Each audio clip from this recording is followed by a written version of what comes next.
Some moments arrive without warning, transforming ordinary evenings into life-altering experiences.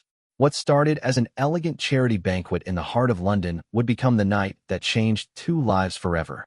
Among the glittering crowd of philanthropists and socialites, a young woman named Kate Morrison was about to discover that sometimes our weakest moments reveal our greatest strengths, and that salvation can come from the most unexpected places. This is the true story of how a single moment of vulnerability became the foundation of an extraordinary journey, proving that life's most beautiful chapters often begin with its most frightening pages. Kate Morrison adjusted the delicate silver necklace around her throat for the third time in 10 minutes, her reflection in the hotel room mirror revealing more anxiety than she cared to admit. The navy blue evening gown hung perfectly on her slender frame, a gift from her grandmother who had insisted she attend tonight's charity banquet at the prestigious Dorchester Hotel. At 26, Kate had built a successful career as a marketing consultant for small businesses, but events like these still made her stomach flutter with nervous energy. The invitation had arrived 3 weeks earlier, embossed with gold lettering announcing the annual Children's Healthcare Foundation Gala. Kate's company had donated a modest sum to the charity, earning her a seat at what promised to be one of London's most elegant social gatherings. She had spent the better part of 2 weeks agonizing over whether to attend, finally, convinced by her best friend Sarah that networking at such events could open doors for her growing business. As Kate made her way through the hotel's opulent lobby, she couldn't help but feel slightly out of place among the sea of designer gowns and perfectly coiffed guests. The chandeliers cast a warm glow over marble floors where women in stunning evening wear glided effortlessly alongside men in crisp tuxedos. The air buzzed with sophisticated conversation punctuated by the gentle clink of champagne glasses and soft classical music from a string quartet positioned near the grand staircase. Kate had skipped lunch that day, her nerves getting the better of her appetite. She had also forgotten to eat breakfast in her rush to finish a client presentation that morning. The combination of an empty stomach and mounting anxiety created a subtle but persistent lightheadedness that she attributed to pre-event jitters. She had always been prone to nervous butterflies before important social functions, and tonight felt particularly significant given the caliber of attendees she might encounter. The banquet hall doors opened to reveal a breathtaking scene. Round tables draped in pristine white linens filled the expansive room, each adorned with towering centerpieces of white roses and baby's breath. Crystal glasses caught the light from dozens of chandeliers hanging from the ornate ceiling, while floor-to-ceiling windows offered glimpses of London's glittering skyline. Kate located her assigned table near the center of the room, pleased to find she would be seated with other young professionals rather than intimidating business moguls. Among her table mates was Dr. Sarah Chun, a pediatric oncologist whose warm smile immediately put Kate at ease. There was also Marcus Williams, a tech entrepreneur who regaled the table with amusing stories about startup life, and Elena Rodriguez, an art gallery owner with an infectious laugh. As the evening progressed, Kate found herself relaxing into the conversation, her initial nervousness giving way to genuine enjoyment of the company. The first course arrived as Kate was deep in conversation with Dr. Chun about the challenges of running a small business while maintaining work-life balance. The delicate soup looked delicious, but Kate found herself picking at it absently, more interested in the engaging discussion than the food. She managed only a few spoonfuls before the plates were cleared for the main course. As the evening progressed, Kate became increasingly engaged in conversations about business trends, charitable work, and London's thriving art scene. She exchanged business cards with several potential clients and felt a growing confidence that attending the event had been the right decision. The wine flowed freely, though Kate limited herself to small sips, mindful of maintaining her professional composure throughout the evening. During the main course, Kate's attention was drawn to a man seated several tables away. Even from a distance, his presence commanded attention not through ostentation, but through a quiet confidence that seemed to draw people toward him.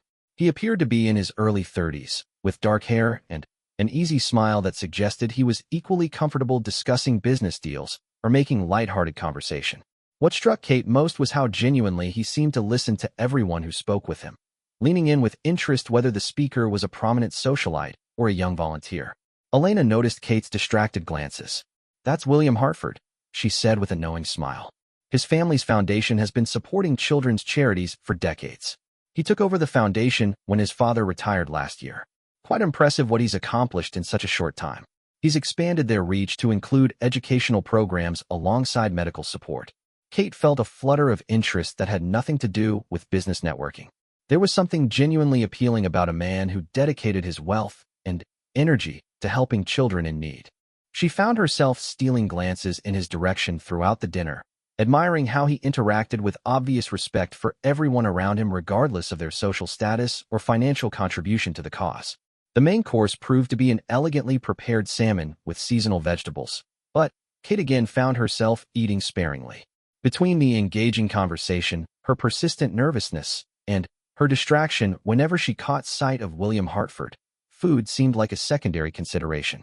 She managed a few bites of the fish and vegetables, but left most of the plate untouched, something that would later prove to be a crucial oversight. As the dinner plates were cleared and the formal program began, Kate felt a growing sense of accomplishment about the evening. She had made several promising business connections, enjoyed stimulating conversation, and, perhaps most surprisingly, found herself genuinely interested in learning more about the Foundation's work. Dr. Chun had mentioned opportunities for marketing consultants to help smaller charities improve their outreach efforts, planting seeds for potential future collaborations. The Foundation's chairman took the stage to begin the evening's presentations, his voice carrying clearly through the sophisticated sound system. He spoke passionately about the organization's mission to provide comprehensive support for children facing serious medical challenges. As he detailed success stories and outlined future goals, Kate found herself moved by the genuine impact being made through the generosity of those gathered in the room. William Hartford was introduced as the keynote speaker, rising from his table to enthusiastic applause. As he approached the podium, Kate noticed the confident yet humble way he acknowledged the recognition, nodding graciously to familiar faces throughout the audience. His presence on stage was magnetic without being showy, commanding attention through substance rather than charisma alone. He began his speech by sharing a personal story about visiting the children's ward at Great Ormond Street Hospital during his first week as Foundation Director.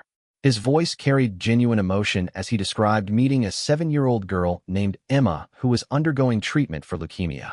Emma had thanked him not for the medical equipment his foundation had provided, but for the art therapy program that allowed her to paint pictures for her little brother while she received treatment. Kate found herself completely absorbed in William's words, struck by his ability to convey both the serious nature of the Foundation's work and the hope that drove their efforts. He spoke about expanding their programs to include family support services, recognizing that childhood illness affects entire families and communities. His vision extended beyond simply funding medical equipment to creating comprehensive support systems that addressed emotional, educational, and social needs.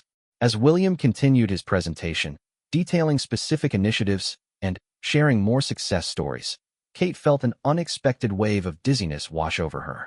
She attributed it to the emotional impact of the stories being shared, taking a sip of water and trying to refocus her attention. The feeling passed quickly, and she dismissed it as a reaction to the powerful testimonials about children overcoming incredible challenges. The speech concluded to thunderous applause, and William returned to his table as the Foundation chairman announced the evening's fundraising totals. The numbers were impressive, representing thousands of children who would benefit from the generosity displayed throughout the evening. Kate felt proud to be part of such a meaningful gathering, even in a small way. As the formal program ended and guests began to mingle over coffee and dessert, Kate excused herself from her table to visit the powder room. The brief walk through the banquet hall felt slightly unsteady, though she attributed this to the combination of heels and the thick carpet. In the elegantly appointed ladies' room, she checked her appearance and noticed she looked a bit pale, though the soft lighting made it difficult to be certain. Returning to the banquet hall, Kate was approached by Dr. Chun, who introduced her to several other medical professionals interested in improving their outreach efforts. The conversation was stimulating and professionally promising, but Kate noticed she was having difficulty concentrating fully.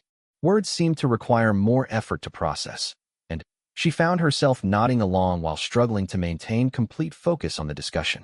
The evening was progressing beautifully from a networking perspective. Kate had collected business cards from potential clients and had scheduled follow-up meetings with 2 different medical practices interested in her marketing services. Dr. Chun had promised to introduce her to colleagues at other hospitals who might benefit from professional marketing guidance. Elena had invited her to an upcoming gallery opening where she might meet additional small business owners in need of marketing support. As the crowd began to thin slightly, and conversations moved toward more relaxed social interaction, Kate felt another wave of lightheadedness. This time it was more pronounced, accompanied by a slight tremor in her hands that she tried to hide by clasping them together. She excused herself from the conversation and moved toward a quieter area near one of the large windows overlooking the London skyline. The fresh air from a partially open window felt reviving, and Kate took several deep breaths while admiring the city lights below. She realized she had eaten very little throughout the entire day and virtually nothing during the banquet itself. Combined with the emotional intensity of the evening and her ongoing nervousness about making a good impression, it was no wonder she felt somewhat unsteady. Kate decided to return to her table for the dessert course, hoping that eating something sweet might help stabilize her blood sugar and restore her energy. The dessert proved to be an elaborate chocolate creation with fresh berries, exactly the kind of rich indulgence that might help counteract her inadvertent fasting. She managed several bites and began to feel slightly more grounded, though a persistent underlying unsteadiness remained. As the evening wound toward its conclusion, guests began moving more freely throughout the banquet hall, continuing conversations and forming new connections in a more relaxed atmosphere. Kate gathered her courage and decided to approach William Hartford, who was engaged in conversation with a small group near the stage. She had a legitimate reason for the introduction, given her interest in potentially working with charitable organizations, and Dr.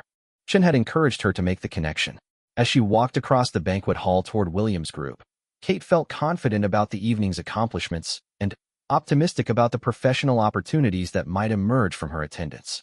She had overcome her initial nervousness, made meaningful connections, and was about to introduce herself to someone whose work genuinely inspired her. The night had exceeded her expectations in every way, transforming from an anxiety-inducing obligation into a genuinely enjoyable and productive experience. What Kate couldn't anticipate was that her body was about to betray her in the most dramatic and public way possible, turning her moment of greatest confidence into her most vulnerable hour and setting the stage for an encounter that would change the trajectory of her life in ways she never could have imagined. The moment Kate took her first step toward William Hartford's group, she knew something was seriously wrong. The banquet hall seemed to tilt slightly, as if she were on a gently rocking ship rather than solid ground. The elegant chandeliers above began to blur into streaks of golden light, and the sophisticated murmur of conversation around her seemed to fade into an indistinct hum. She paused, gripping the back of an empty chair, hoping the sensation would pass as quickly as her earlier moments of dizziness had. But this was different. This was her body systematically shutting down, though she didn't yet understand the severity of what was happening. Kate had always prided herself on her resilience and self-reliance. Growing up as an only child with parents who traveled frequently for work, she had learned early to handle challenges independently. The idea of creating a scene at such an elegant event was mortifying beyond measure. Determined to reach her destination and make the professional connection she had planned, Kate released her grip on the chair and continued forward. Each step required conscious effort, as if she were walking through deep sand rather than across a smooth marble floor. Her vision began to narrow, the edges of her sight growing fuzzy while the center remained relatively clear. She could still see William's group ahead, could still hear their animated discussion about expanding educational programs in underserved communities. The irony wasn't lost on her that she was struggling to reach someone whose life's work involved helping people in crisis, though she still couldn't admit to herself that she was experiencing anything more than temporary discomfort. Kate had always minimized her own needs, quick to help others but reluctant to ask for assistance herself. This tendency had served her well in building her consulting business, where clients appreciated her selfless dedication to their success, but it was now preventing her from recognizing the seriousness of her situation. As she drew closer to William's group, Kate could make out individual voices and began to formulate her introduction. She would mention her conversation with Dr. Chun about marketing for charitable organizations, express genuine interest in the foundation's work, and perhaps mention her own small business's recent donation. It was a perfectly reasonable professional approach that would establish her credibility without seeming presumptuous. But her body had other plans. The tremor in her hands intensified, spreading up her arms and making it difficult to maintain her composure. Her breathing became shallow and rapid, though though she tried to disguise this by slowing her pace and pausing occasionally, as if admiring the elegant floral arrangements positioned throughout the hall. The palette of white roses and baby's breath that had seemed so beautiful earlier now appeared almost ethereal, as if viewed through a soft focus filter. Kate managed to position herself within hearing distance of William's conversation, waiting for an appropriate moment to introduce herself. He was discussing the Foundation's plans to establish mobile medical units that could reach children in rural areas, his enthusiasm for the project evident in his animated gestures, and the way his entire attention focused on the colleague presenting logistical challenges they would need to overcome. What struck Kate, even in her increasingly compromised state, was how William listened. He didn't interrupt or dismiss concerns, instead asking thoughtful questions that demonstrated his genuine engagement with every aspect of the problem-solving process.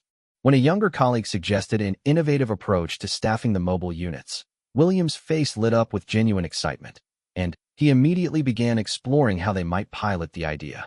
Kate found herself genuinely impressed by his collaborative leadership style. Many wealthy philanthropists she had encountered through her business seemed to view charity work as an opportunity to showcase their generosity rather than roll up their sleeves and address complex logistical challenges. William clearly understood that good intentions required practical implementation, and he seemed as energized by solving operational problems as he was by the broader mission of helping children. As she waited for an opening in the conversation, Kate became aware that her symptoms were escalating rather than subsiding. The lightheadedness that had begun as occasional waves was now a constant presence, and she found herself struggling to maintain her balance even while standing still. Her skin felt clammy despite the comfortable temperature in the banquet hall, and she could feel perspiration beading on her forehead despite her efforts to remain composed. The realization that she might actually be seriously unwell began to penetrate her determination to power through the evening. Kate had always been healthy, rarely even catching common colds, and the idea that her body might be failing her in such a public setting was both frightening and embarrassing. She began to consider retreating to the ladies' room to collect herself, though the distance across the banquet hall now seemed daunting. William's group was wrapping up their discussion about the mobile medical units, and Kate saw her opportunity approaching.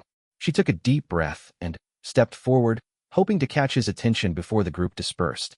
But, as she moved, the world around her seemed to shift dramatically.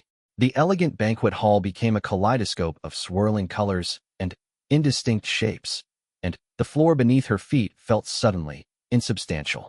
Her carefully planned introduction dissolved into a desperate attempt to remain upright.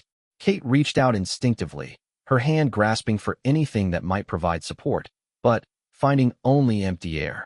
The sophisticated conversations around her began to fade into a distant murmur, as if she were hearing them from underwater. Her last coherent thought was a mortified realization that she was about to collapse in front of everyone, including the man she had hoped to impress with her professionalism. The actual fall seemed to happen in slow motion from Kate's perspective, though witnesses later described it as sudden and alarming. Her legs simply gave way, and she crumpled gracefully but completely, her navy blue gown pooling around her as she sank toward the marble floor. The sound of her collapse wasn't dramatic, just the soft rustle of fabric and perhaps the gentle thud of her small evening purse hitting the ground, but it was enough to draw immediate attention from nearby guests. William Hartford was in the middle of thanking his colleagues for their input on the mobile medical unit project when he heard a slight commotion behind him. He turned to see a young woman in an elegant navy dress collapsing just a few feet away, her face pale and her eyes fluttering closed as she sank toward the floor. Without thinking, he immediately moved toward her, his instincts honed by years of volunteering in hospital settings where emergencies required swift, calm responses. He reached Kate just as she was about to hit the marble floor, sliding to his knees and catching her head and shoulders to cushion her fall. Her skin felt cool and clammy against his hands, and he could see that her breathing was shallow and rapid. Having spent considerable time in medical settings through his foundation work, William recognized the signs of someone experiencing a serious medical episode rather than simple fatigue or emotional overwhelm. "Give her some space, please," William called out to the gathering crowd, his voice calm but authoritative. Several guests had immediately rushed over, their faces showing concern and curiosity in equal measure. Dr. Chin pushed through the small crowd, her medical training automatically engaged as she knelt beside William to assess the situation. Kate's eyes fluttered open briefly, confusion evident in her gaze as she tried to understand what had happened and why she was lying on the floor surrounded by concerned faces. The last thing she clearly remembered was walking toward William's group with her carefully rehearsed introduction. Now she was looking up at him from an entirely different perspective, his dark eyes filled with genuine concern as he supported her head with gentle hands. "Just stay still for a moment," William said softly, his voice steady and reassuring. "You fainted, but you're safe now. Dr. Chun is here to check on you." His tone was professional but warm, the same quality she had admired during his speech, but now directed entirely toward her comfort and well-being. There was no judgment in his expression, no impatience with the disruption she had caused, just focused concern for her immediate needs. Dr. Chun began a quick assessment, checking Kate's pulse and looking for obvious signs of injury from the fall. "Her pulse is rapid but strong," she reported to William, who seemed to have naturally taken charge of the situation. "I think she may be experiencing hypoglycemia or dehydration. Has anyone seen her eating or drinking much this evening?" Elena Rodriguez, who had been seated at Kate's table, pushed forward with information. "She barely touched her dinner," she reported. "She seemed nervous about the evening and was so engaged in conversation that she hardly ate anything. I don't think she had more than a few sips of wine either." This information confirmed Dr. Chin's initial assessment. Combined with the stress of the evening and Kate's obvious nervousness, insufficient food and water intake had likely created the perfect conditions for a collapse. It was a relatively common occurrence at formal events where people were often too nervous or distracted to eat properly, though it always seemed dramatic when it happened. William continued to support Kate's head and shoulders while Dr. Chun completed her examination. He had positioned himself so that his body shielded her from the curious gazes of other guests, giving her privacy while she recovered her bearings. His formal jacket was probably being wrinkled by contact with the marble floor, and his carefully styled hair was now slightly disheveled. But his entire focus remained on ensuring Kate's comfort and dignity. Kate tried to sit up, embarrassed by the attention and desperate to minimize the scene she had created. "I'm fine," she insisted weakly, though her voice was barely above a whisper and her attempt to rise was unsuccessful. "I just need to get some air. I'm so sorry for causing such a disruption." "Don't apologize," William said firmly but gently. "You haven't done anything wrong. Sometimes our bodies demand attention whether we want them to or not. The important thing right now is making sure you're okay before you try to move around." His matter-of-fact acceptance of the situation helped ease some of Kate's mortification. He wasn't treating her collapse as an inconvenience or embarrassment, but simply as a medical situation that needed to be addressed. His calm competence was reassuring, making her feel less like a spectacle and more like someone receiving appropriate care. Dr. Chun suggested they get Kate to a quieter location where she could rest and gradually recover. William immediately offered his assistance, carefully helping Kate to a sitting position while monitoring her stability. The hotel staff had been alerted and offered the use of a private room adjacent to the banquet hall where she could rest comfortably away from the curious eyes of other guests. As they prepared to help Kate move to the private room, she became acutely aware of how the evening had transformed. What had begun as a successful networking opportunity had become a medical emergency, and the man she had hoped to impress with her professionalism had instead become her rescuer. The irony was both mortifying and oddly touching, though she was still too disoriented to fully process the implications. William positioned himself on one side while Dr. Chun took the other, and together they helped Kate to her feet. She swayed slightly but remained upright, though her legs felt unsteady, and she was grateful for their support. The short walk to the private room required careful navigation, with William maintaining steady conversation to help keep her focused and calm. "The foundation actually keeps emergency medical supplies at events like this," he mentioned casually as they walked. "We learned early on that formal gatherings can be stressful, and people sometimes forget to take care of themselves. You're definitely not the first person to experience something like this." His comment was intended to normalize her experience and reduce her embarrassment, and it worked to some extent. Kate began to understand that her collapse, while dramatic from her perspective, was being handled by people with experience in managing medical emergencies. She wasn't a burden or an inconvenience, but simply someone who needed temporary assistance. The private room was elegantly appointed with comfortable seating and soft lighting that was much easier on Kate's sensitized eyes than the bright chandeliers in the main banquet hall. William helped settle her into a plush armchair, while Dr. Chin requested that hotel staff bring orange juice, crackers, and water. The immediate priority was getting Kate's blood sugar stabilized and ensuring she was properly hydrated. As Kate began to feel more grounded physically, the full impact of what had happened started to hit her emotionally. She had worked so hard to make a good impression at this event, had carefully planned her networking strategy, and had finally gathered the courage to introduce herself to William Hartford. Instead, she had collapsed at his feet and required rescue, creating exactly the kind of memorable impression she had wanted to avoid. But, as she looked at William, who was checking with hotel staff about the medical supplies while maintaining a comfortable conversation with Dr. Chen, she realized that her crisis had revealed something unexpected about his character. Many people would have been uncomfortable with such a dramatic medical emergency, especially someone in his position who could easily have delegated her care to others and returned to his important conversations. Instead, he had immediately taken personal responsibility for her well-being, abandoning his networking obligations to ensure she received proper care. There was no sense that he viewed her collapse as an inconvenience or that he was performing an obligation. His attention seemed genuinely focused on her welfare, suggesting a depth of character that went beyond the polished philanthropic image she had observed from a distance. The orange juice arrived within minutes, brought by attentive hotel staff who had clearly been briefed on the situation. William poured a small glass and offered it to Kate with the same gentle authority he had displayed throughout the crisis. Small sips at first, he advised, settling into the chair across from her while Dr. Chin monitored her pulse and general condition. Kate's hands were steadier now, though she noticed William remained alert and ready to assist if needed. The sweet juice began to work its magic almost immediately, bringing welcome clarity to her thoughts and stability to her vision. Color returned gradually to her complexion, and her breathing settled into a more normal rhythm. The private room's quiet atmosphere was a blessed relief from the overwhelming sensory input of the main banquet hall. Better? Dr. Chin asked after Kate had finished half the glass. When Kate nodded, the doctor smiled with obvious relief. Your pulse is normalizing, and your color is much improved. I think we caught this before it became anything serious, but you'll want to eat something substantial as soon as you feel ready. William had been quietly observing Kate's recovery while staying close enough to help if needed.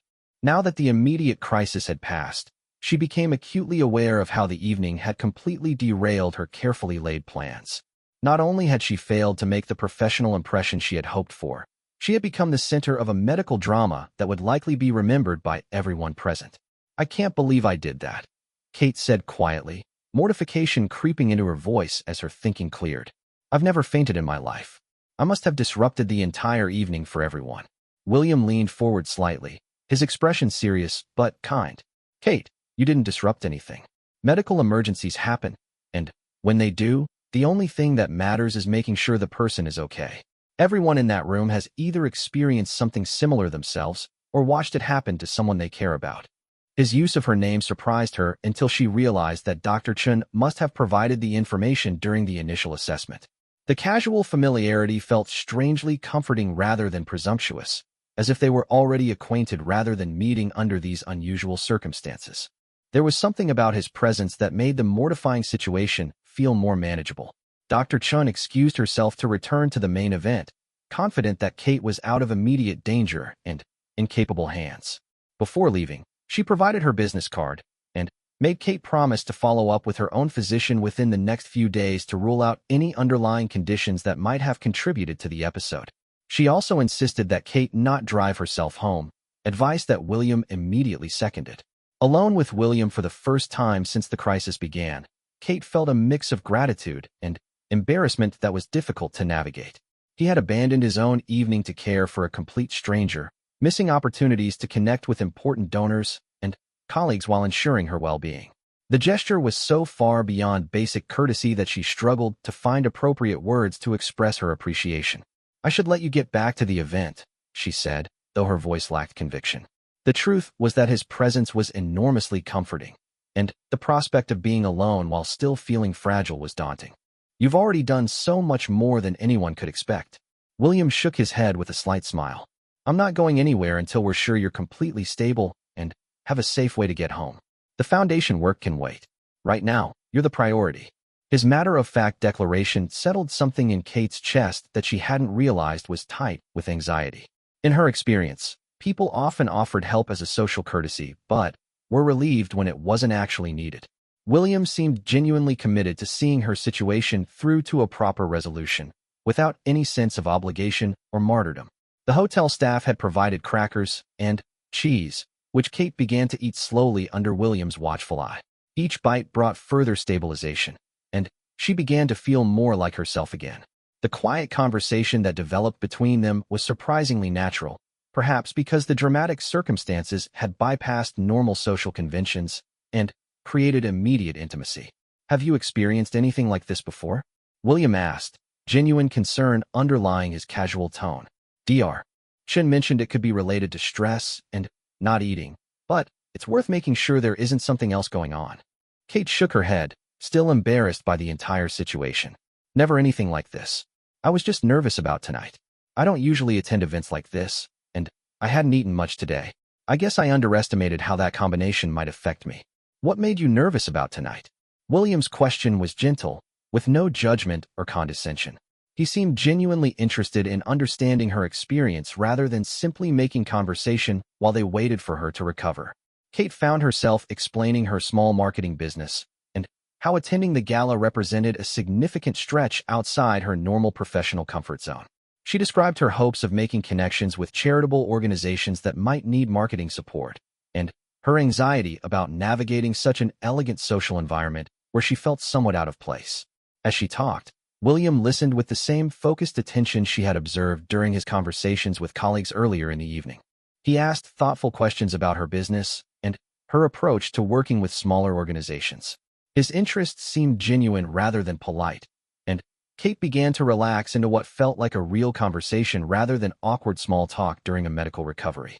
"Actually," William said after she had described her work with a local animal rescue organization, "the foundation has been looking for someone to help our smaller partner charities improve their outreach efforts. We provide funding, but many of them struggle with marketing and public awareness. Would you be interested in discussing that opportunity?" Kate stared at him, wondering if the evening's medical drama had affected her hearing. The professional opportunity she had hoped to create through careful networking was being offered to her while she sat in a hotel side room, recovering from fainting at his feet. The irony was almost overwhelming. "You're not just being kind because of what happened, are you?" she asked, needing to understand whether this was genuine business interest or misplaced charity. "Because I'd rather be honest about that than have you feel obligated to help me professionally." William's expression grew more serious, and he leaned forward slightly. "Kate, I never make professional offers out of kindness. The foundation's work is too important to compromise with personal favors. What you've described about your approach to helping smaller organizations align their mission with their marketing is exactly what our partners need. This conversation would have happened eventually if we'd met under normal networking circumstances." His directness was reassuring, confirming that her collapse hadn't created artificial business opportunities but had simply accelerated a connection that might have developed naturally. The realization helped ease some of her embarrassment about the evening's events. Perhaps the dramatic circumstances had actually served to fast-track a relationship that would have taken much longer to establish through conventional professional channels. They continued talking as Kate gradually regained her strength, their conversation ranging from foundation work to her business philosophy to their shared observations about London's charitable community. William's knowledge was impressive without being overwhelming, and his questions demonstrated genuine curiosity about her perspective rather than simply waiting for his turn to speak. Kate learned that William had taken over the foundation after his father's retirement, bringing fresh energy to an organization that had been operating successfully but somewhat conventionally for several decades. His vision involved expanding beyond traditional funding models to provide comprehensive support that included operational guidance, networking opportunities, and skill development for partner organizations. "Too many foundations write checks and walk away," William explained. "The money is important, but these organizations often need strategic support and professional development as much as they need funding. We're trying to create a more collaborative approach that builds long-term sustainability rather than creating dependency." His philosophy resonated strongly with Kate's own approach to consulting, where she focused on teaching clients skills and strategies that would serve them long after their formal engagement ended. The alignment suggested genuine potential for professional collaboration beyond simple courtesy or sympathy for her evening's misadventure. As their conversation deepened, Kate became increasingly aware of William as a person rather than simply a philanthropist or a rescuer. His sense of humor emerged in gentle observations about the sometimes absurd world of charity galas and wealthy donors. His humility was evident in how he credited others for the foundation's successes while taking personal responsibility for areas where improvement was needed. Most importantly, his treatment of Kate throughout the entire evening had been consistently respectful and genuine. From the moment he had caught her falling until now, as they discussed potential business collaboration, he had never made her feel like a burden or an object of pity. Instead, he had responded to her crisis with competent care and engaged with her professionally as an equal. The hotel staff checked on them periodically, offering additional refreshments and ensuring that Kate's needs were being met. William had clearly communicated that she was not to be rushed or made to feel unwelcome, even though the main event was continuing without them in the adjacent banquet hall. His authority in the situation was quiet, but unmistakable, ensuring that Kate's recovery proceeded at whatever pace felt comfortable. After an hour of conversation and gradual recuperation, Kate felt substantially more like herself. The lightheadedness had completely subsided, her energy was returning, and her embarrassment was being replaced by gratitude for how William had handled the entire situation. She was also genuinely excited about the professional possibilities their conversation had revealed. "I should probably head home," Kate said, though she was reluctant to end what had become the most interesting conversation she'd had in months. "I'm feeling much better, and I've taken up enough of your evening." William glanced at his watch, seeming surprised by how much time had passed. "How are you planning to get home? Dr. Chun was quite firm about you not driving tonight." Kate realized she hadn't thought through the practical logistics of leaving. She had driven to the event, but driving while still feeling somewhat fragile seemed unwise. Public transportation would be crowded and potentially overwhelming given her recent collapse. She was considering the expense of a taxi when William offered a solution. "My driver is waiting outside. Let me have him take you home. You can arrange to collect your car tomorrow when you're feeling completely recovered." The offer was both generous and practical, though Kate hesitated to accept yet another favor from someone who had already done so much for her. William seemed to anticipate her reluctance. "It's not charity," he said with a slight smile. "It's practical problem solving. If we're going to discuss professional collaboration, I need to make sure you get home safely tonight, so you're available for meetings next week." His businesslike framing of the offer made it easier to accept gracefully.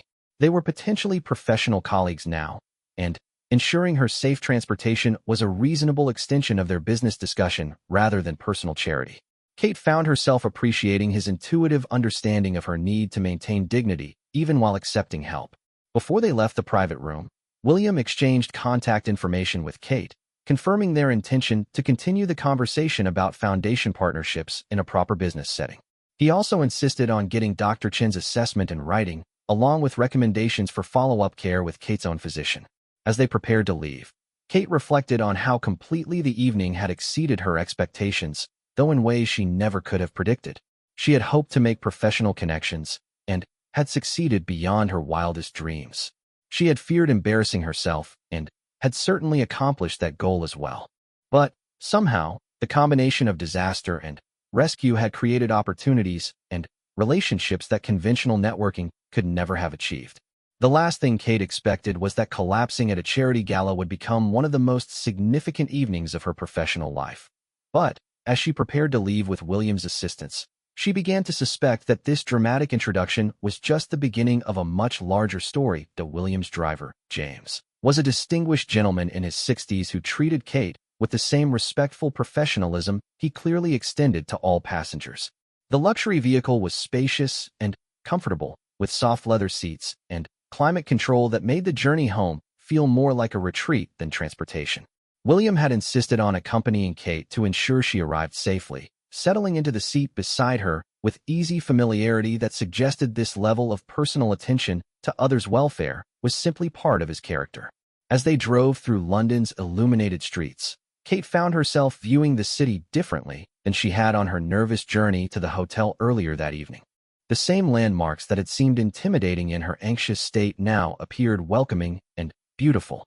Street lamps cast warm pools of light on tree-lined avenues, and The architectural details of historic buildings seemed to tell stories of resilience and reinvention that resonated with her own experience of the evening. "Are you sure you're feeling steady enough to be alone tonight?" William asked as they approached her neighborhood. Dr. Chin mentioned that you should avoid being by yourself for the first few hours after an episode like this, just as a precaution. Kate appreciated his concern but felt confident that the crisis had passed. Her thinking was clear, her energy was returning, and she was eager to process the evening's events in the privacy of her own home.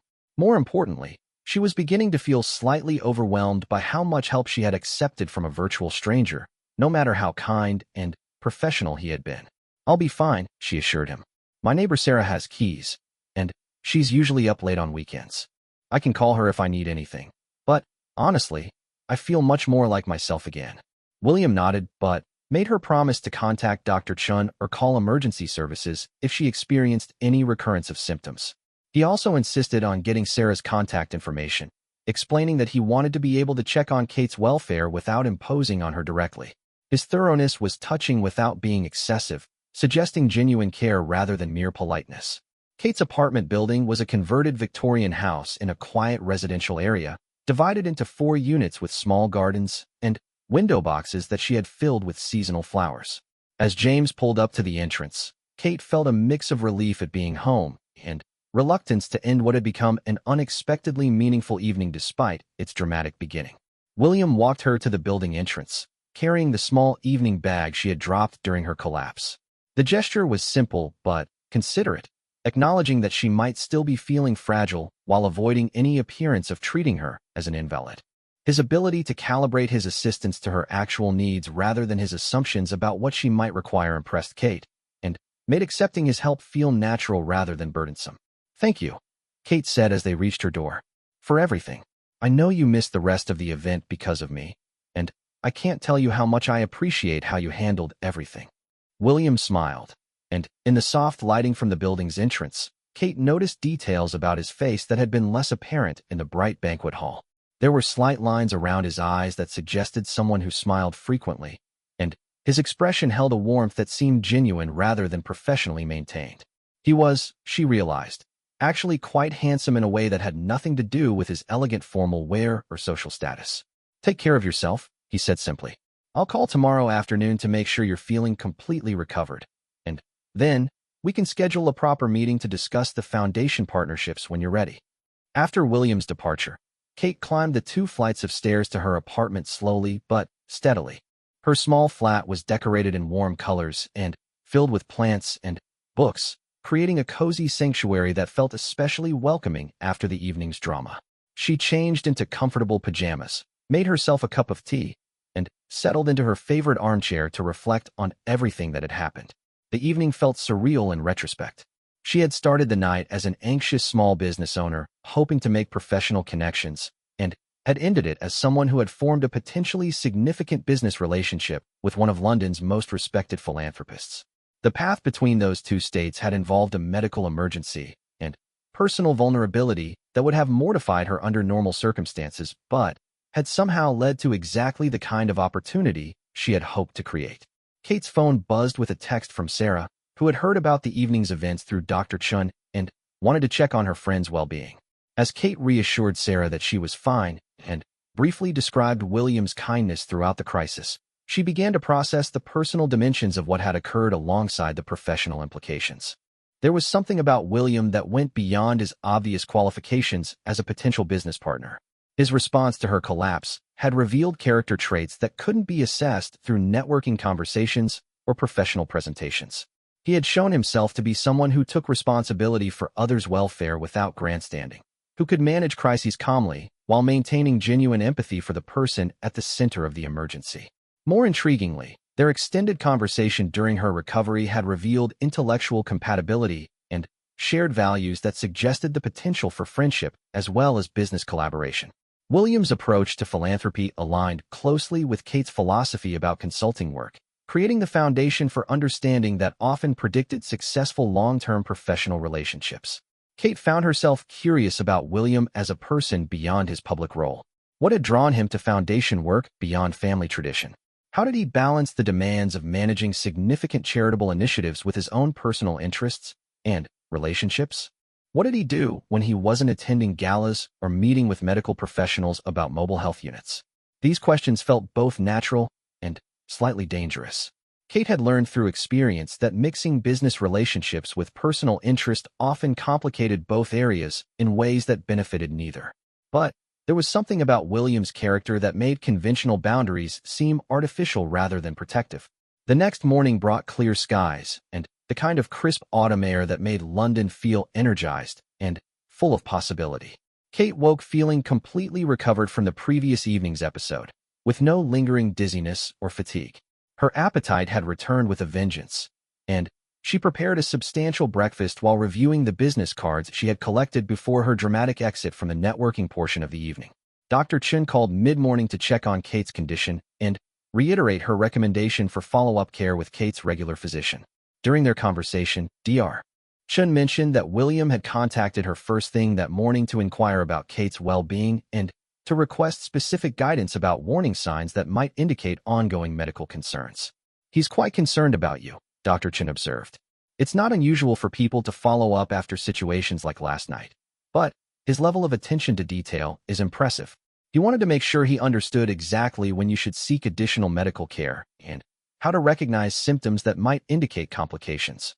Kate was touched by William's thoroughness, though she wondered if his concern was primarily professional courtesy or something more personal. The distinction mattered more than she wanted to admit, even to herself. If his attention was simply the result of good breeding and charitable instincts, she could appreciate it without reading additional meaning into his behavior. But if his care reflected genuine personal interest, the situation became more complex and potentially more meaningful. True to his word, William called that afternoon to check on her recovery. Their conversation was brief but warm, focusing initially on her medical condition before shifting naturally into discussion of their potential business collaboration. They agreed to meet the following Wednesday at the foundation offices, giving Kate time to prepare a proper presentation of her services and approach to nonprofit marketing. "I've been thinking about our conversation last night," Williams said before ending the call. "The more I consider it, the more convinced I become that your approach is exactly what our partner organizations need. I'm looking forward to exploring how we might structure a formal collaboration." His enthusiasm was gratifying, though Kate reminded herself to maintain professional perspective despite the personal connection she felt developing. The opportunity to work with the Hartford Foundation could transform her business in ways that went far beyond the financial benefits. Association with such a well-respected organization would open doors throughout London's charitable community and establish her credibility in an entirely new market sector. Kate spent the early part of the week preparing for Wednesday's meeting with the kind of careful attention she typically reserved for her most important client presentations. She researched the Hartford Foundation's history, current initiatives, and partner organizations, developing specific proposals for how marketing support could enhance their existing programs. She also investigated William's background more thoroughly, learning about his education, his assumption of leadership responsibilities, and his reputation within philanthropic circles. What emerged from her research was a picture of someone who had inherited significant privilege but had chosen to use it responsibly and effectively. William had completed graduate studies in public administration and nonprofit management before joining the foundation, suggesting serious preparation rather than casual assumption of a family role. His leadership had expanded the foundation's reach while maintaining its reputation for careful stewardship of donated resources. Media coverage of William was consistently positive, but notably focused on the foundation's work rather than his personal life. He seemed to maintain careful boundaries between his public responsibilities and private interests, appearing at charitable events and professional conferences, but avoiding the society pages and gossip columns that often featured people of his social standing. The discretion suggested someone who took his responsibilities seriously while protecting his personal autonomy. Tuesday evening brought an unexpected delivery to Kate's apartment. James, William's driver, arrived with an elegant arrangement of flowers and a handwritten note. The blooms were beautiful but not ostentatious, featuring white roses and eucalyptus in a simple glass vase that complemented rather than overwhelmed Kate's modest living space. The note was brief but thoughtful. "Looking forward to our meeting tomorrow. I hope these brighten your recovery. W.H." The gesture struck exactly the right balance between personal attention and professional appropriateness. The flowers acknowledged their developing relationship, while the simple note maintained business boundaries. Kate found herself appreciating William's apparent understanding of how to navigate the complex territory between professional and personal connection. Wednesday morning arrived with steady rain that gave London a soft, contemplative atmosphere. Kate dressed carefully in her most professional suit, choosing accessories that conveyed competence and creativity without appearing too casual or too formal for a foundation meeting. She had prepared presentation materials that demonstrated her understanding of nonprofit marketing challenges while showcasing her most successful client work. The Hartford Foundation offices were located in a beautifully restored Georgian building in Bloomsbury, with elegant proportions and modern amenities that suggested both heritage and innovation. The reception area featured artwork from local artists alongside displays highlighting the foundation's current initiatives, creating an atmosphere that felt welcoming rather than intimidating. William appeared promptly at the appointed time, dressed in business casual attire that made him seem both professional and approachable. His greeting was warm, but appropriately businesslike, acknowledging their previous meeting while establishing the professional context for their current discussion. He led Kate to a comfortable conference room with large windows overlooking a small garden, creating an atmosphere conducive to productive conversation. "How are you feeling?" William asked as they settled into their seats. "Completely recovered, I hope?" Kate assured him that she felt excellent and thanked him again for his care during Saturday evening's crisis. She was pleased that he had asked about her health, but didn't dwell on the topic, allowing them to transition naturally into business discussion. The balance felt exactly right, acknowledging their personal connection while maintaining focus on professional objectives. William began by describing the foundation's current partnership structure and the challenges their smaller partner organizations faced in areas like public awareness, volunteer recruitment, and donor development. Many of these charities had excellent programs and passionate leadership, but lacked the marketing expertise to effectively communicate their impact and expand their reach. As Kate listened to William's description of these challenges, she realized that her collapse at the gala had led to something far more significant than a simple business opportunity.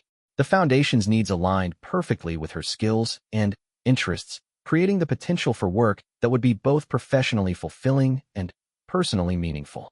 Their meeting was about to reveal whether the connection they had felt during Saturday's crisis could translate into a productive long-term business relationship, and whether the personal chemistry they had experienced might develop into something deeper than professional collaboration. Kate's presentation exceeded even her own expectations.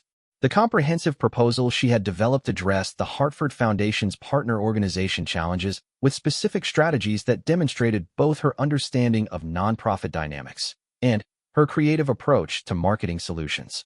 William listened intently, asking thoughtful questions that revealed his deep knowledge of each organization's unique circumstances and constraints.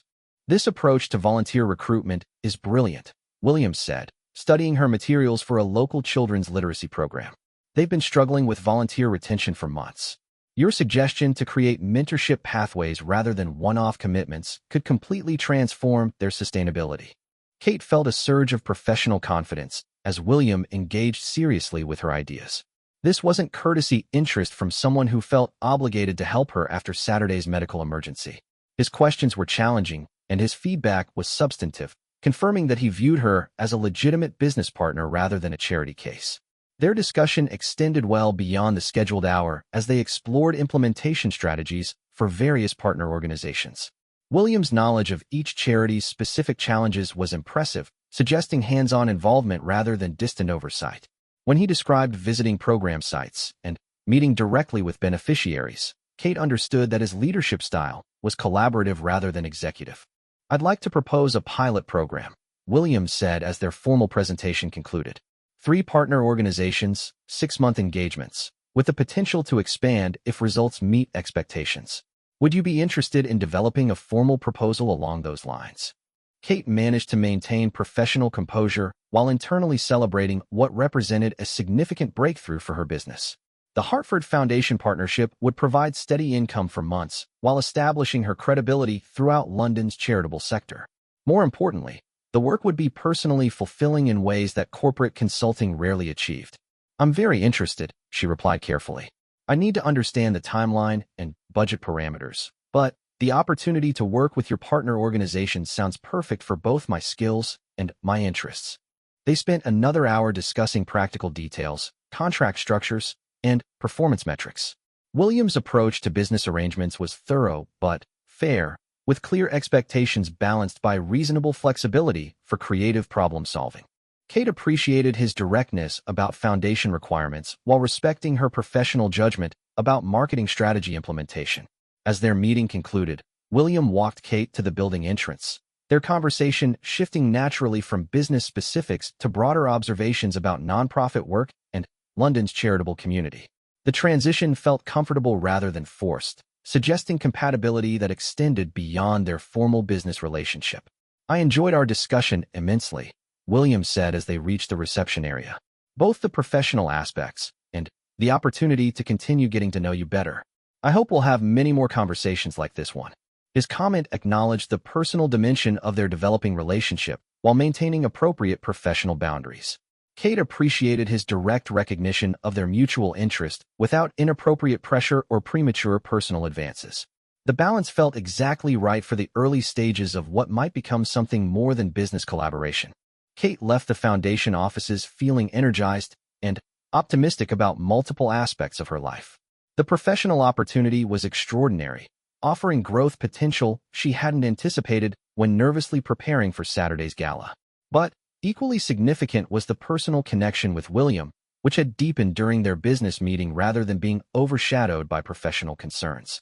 Over the following days, Kate developed a comprehensive proposal for the pilot program while reflecting on the unexpected trajectory her life had taken since Saturday evening.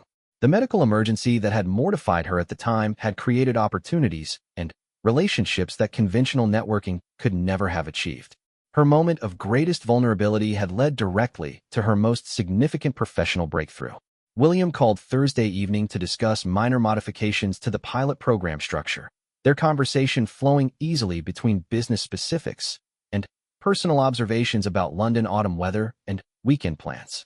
Kate found herself looking forward to these calls, which felt like conversations between friends who happened to be developing business relationships rather than formal professional exchanges. "Are you free for lunch on Saturday?" William asked as their Thursday conversation concluded. "I'd like to introduce you to Margaret Stevens, who runs the children's literacy program we discussed. She's eager to meet you and hear your ideas about volunteer recruitment." Kate agreed immediately, pleased by William's initiative in facilitating direct relationships with partner organizations. His approach suggested genuine commitment to successful implementation rather than simply delegating responsibility after making introductions. The lunch would also provide another opportunity to spend time with William in a relaxed setting that balanced professional and personal interaction. Saturday's lunch took place at a charming bistro in Covent Garden, chosen for its quiet atmosphere and excellent food rather than impressive social credentials. Margaret Stevens proved to be a passionate advocate for children's literacy whose enthusiasm was infectious and whose challenges were exactly the kind Kate most enjoyed solving.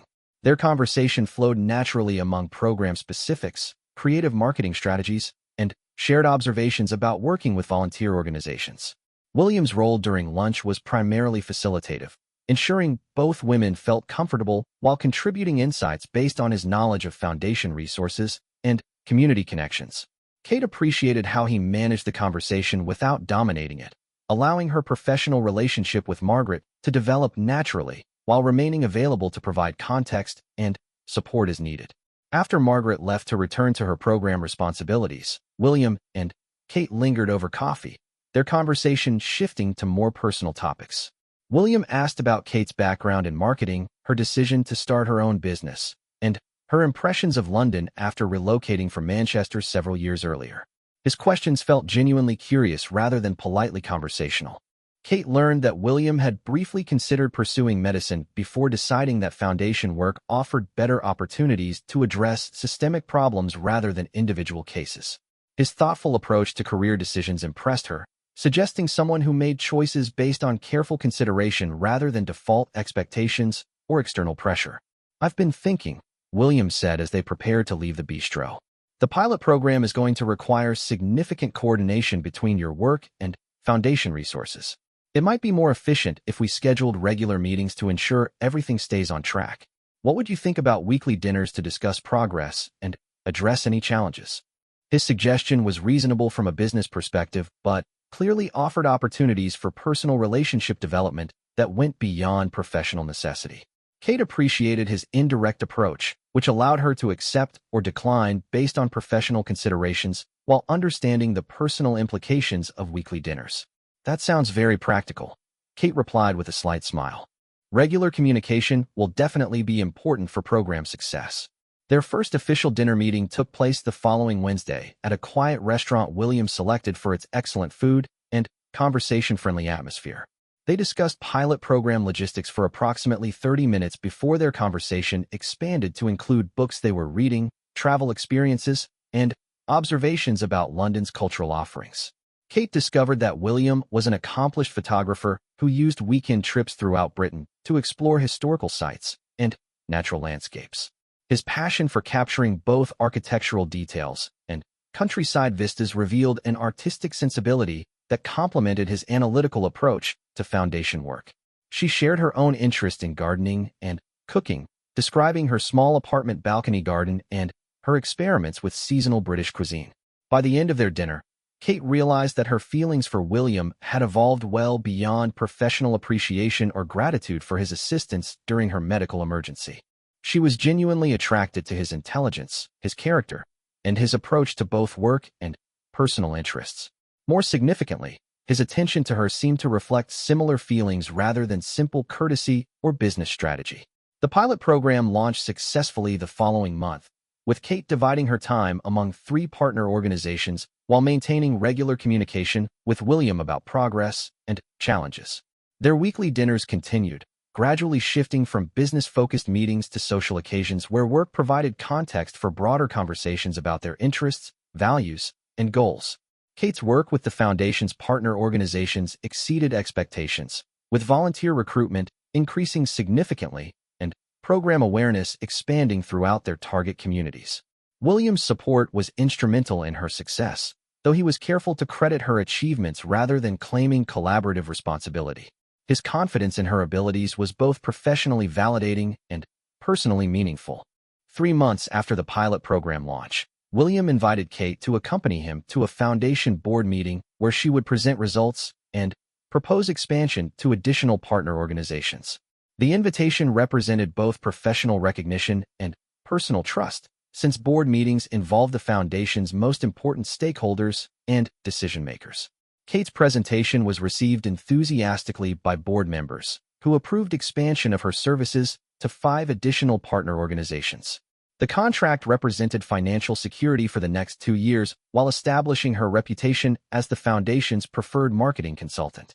Professional success beyond her most optimistic projections had emerged from the evening when she had collapsed in front of London's charitable elite. After the board meeting, Williams suggested they celebrate both her professional success and their 6-month partnership with dinner at one of London's most elegant restaurants. The suggestion felt significant, marking a transition from business dinners to social occasions that acknowledged their developing personal relationship alongside their professional collaboration. "I have something I need to tell you," Williams said as they settled into their celebration dinner. "My interest in working with you began as professional opportunity, but it's become something much more personal than business collaboration."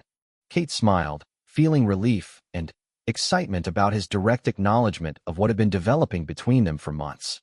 "I was hoping you might say that," she replied, "because I've been feeling the same way for quite some time." Their conversation that evening was honest and thoughtful, addressing how their personal relationship might develop while maintaining the professional partnership that had brought them together. Both were committed to ensuring that their business collaboration remained effective regardless of personal developments, though they agreed that their feelings had enhanced rather than complicated their working relationship. 6 months later, as Kate prepared for another charity gala, she reflected on how completely her life had changed since the evening when she had collapsed at William's feet. The professional success she had achieved through the Hartford Foundation partnership had exceeded her wildest expectations, establishing her as London's premier marketing consultant for charitable organizations. More importantly, her relationship with William had developed into something extraordinary. His character had proven even more impressive in personal settings than in professional contexts, and their compatibility extended to every area of their shared life. They had begun discussing marriage and the possibility of combining their professional efforts into a comprehensive support system for London's charitable community. As she fastened the silver necklace that had witnessed her medical emergency at the Dorchester Hotel, Kate marveled at how dramatically one evening had altered her life's trajectory. What had begun as networking anxiety and ended in medical crisis had ultimately led to professional fulfillment and personal happiness beyond anything she had imagined possible. The new charity gala would be different from her first experience. This time, she would attend as William's partner rather than an anxious sole proprietor hoping to make connections. She would be recognized as a successful professional rather than an unknown newcomer to London's charitable community. Most importantly, she would be celebrating alongside someone whose love and support had transformed not only her business prospects, but her understanding of what happiness could look like. Sometimes, Kate reflected as she and William prepared to leave for the evening's event. Life's most beautiful chapters began with its most terrifying pages. Her collapse at the Dorchester Hotel had been mortifying at the time, but it had also been the beginning of everything that mattered most in her current life. The moment when her body failed her had become the foundation for professional success and personal joy that exceeded her most optimistic dreams. As they drove through London's familiar streets toward another elegant hotel ballroom, Kate squeezed William's hand and smiled. Tonight, she would be dancing instead of collapsing, celebrating rather than recovering, and looking forward to a future that had begun the night everything seemed to go wrong.